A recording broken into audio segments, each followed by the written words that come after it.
You've reached the sewer maintenance office. Apparently this office has been long abandoned. Your janitorial instincts urge you to sweep up and do a little dusting, but you suppress those urges and concentrate on the task at hand. It needs salt.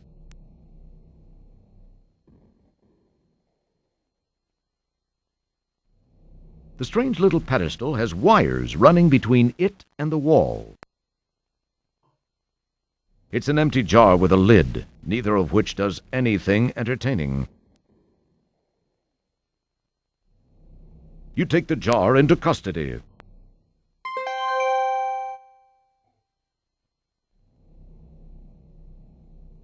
It's just an average old-fashioned desk blotter. Ah, a button. Perhaps I'll give it a press.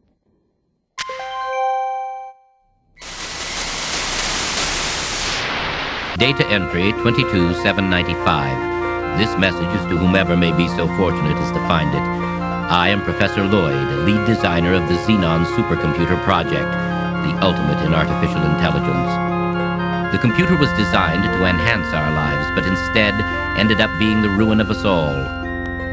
We made the mistake of tying it into the most important facets of our existence here on Xenon, including our weather control and defense systems.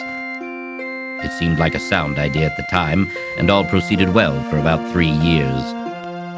It was around then that a deep space salvage operation recovered what appeared to be some sort of antiquated data storage unit contained in a flimsy cardboard box on which the words "Leisure Suit Larry" were imprinted. On its back was the picture of a not particularly wholesome gentleman, but that's another story. My counterparts exhibited shameful behavior as they tore open the box to get at its contents. I could not understand the commotion it generated. The data was uploaded into the supercomputer for analysis. As a result, a crippling virus spread through the machine like a bad social disease. All control of the computer was lost. All screens went blank. Then these words were displayed by the monitors and uttered by the vocal outputs. "Wilco must pay." From that day forth, the possessed computer waged war on the inhabitants of Xenon, using our own weapons against us. Some managed to escape to other planets. Those of us who remained stayed to fight the machines and robots under its control. It was a bloody war. Those of us that were not killed were taken captive and modified. These cyborgs infiltrated the loyal ranks of resistance, rooting out almost all of our hiding places and exposing us to the mechanical menace. Some of these poor souls still wander the streets. As of this recording, we are down to only a handful of rebels. My health is deteriorating rapidly. To make matters worse, I've just learned that the computer has unraveled the mysteries of time travel. I've sent my 2 best men to attempt to steal this new technology. If you are not a machine, then perhaps they were successful. Please realize, you are Xenon's last hope.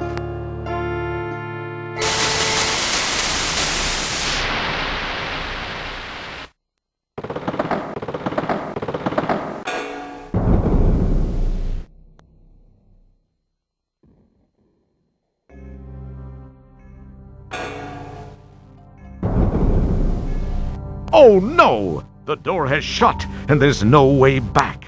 What are you going to do now? This is a section of the Xenon sewer system. Fortunately, there seems to be very little of the secret ingredient usually associated with sewers. The pipes running along the sides of this conduit are coated in inert slime.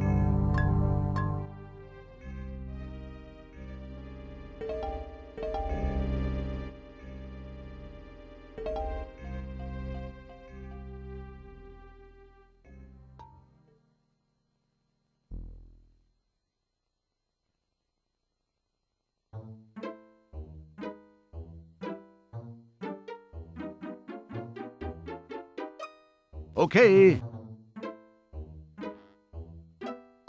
You scoop up the slimy secretion. Better get away now before it scoops you up.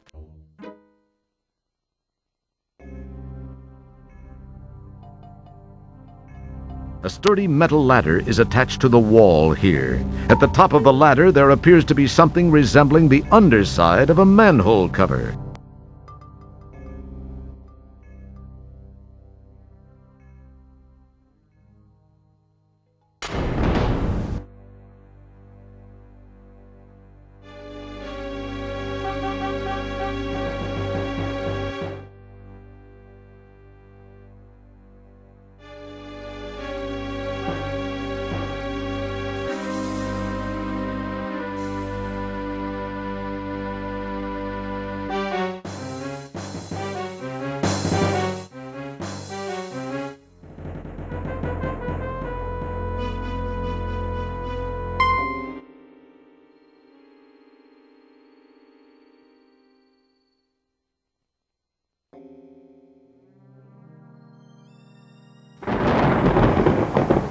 This seems to be a relatively spacious landing gear compartment.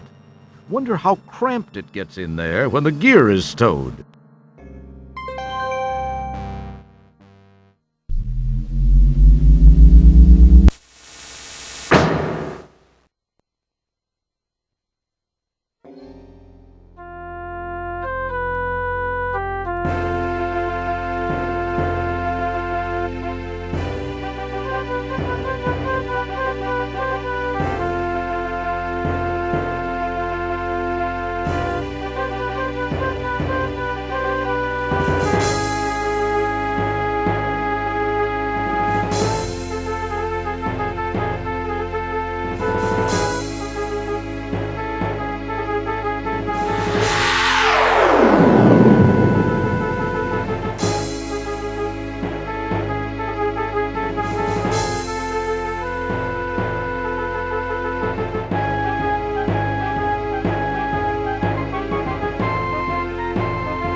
I've just completed a scan of the Labion sector of Space Quest 2.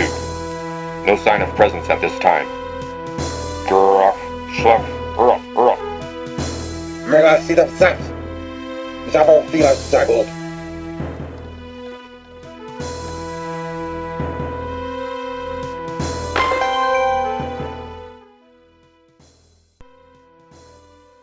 You look out at the city you were born in decades ago.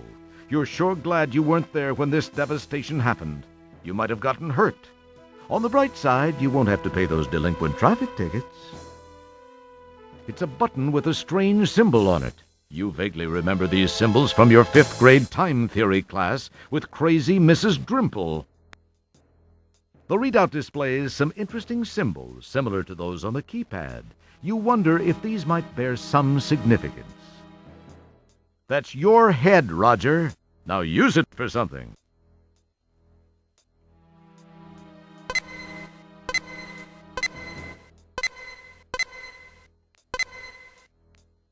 The powerful quad quark drives Rev to life. Time and space bend under the fibrillations of the time-rip transfluxers. Your adrenaline and stomach reel with the hyperbolic hyperbole. And finally...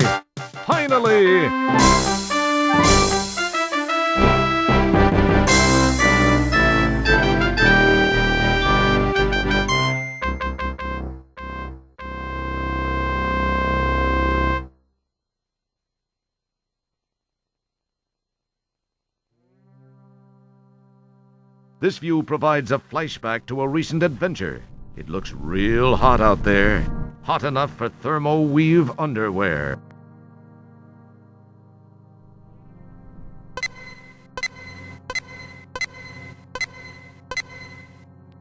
The powerful quad quark drives Rev to life. Time and space bend under the fibrillations of the time-rip transfluxers. Your adrenaline and stomach reel with the hyperbolic hyperbole. And finally, nothing much happens. That must not have been a valid code. Try again.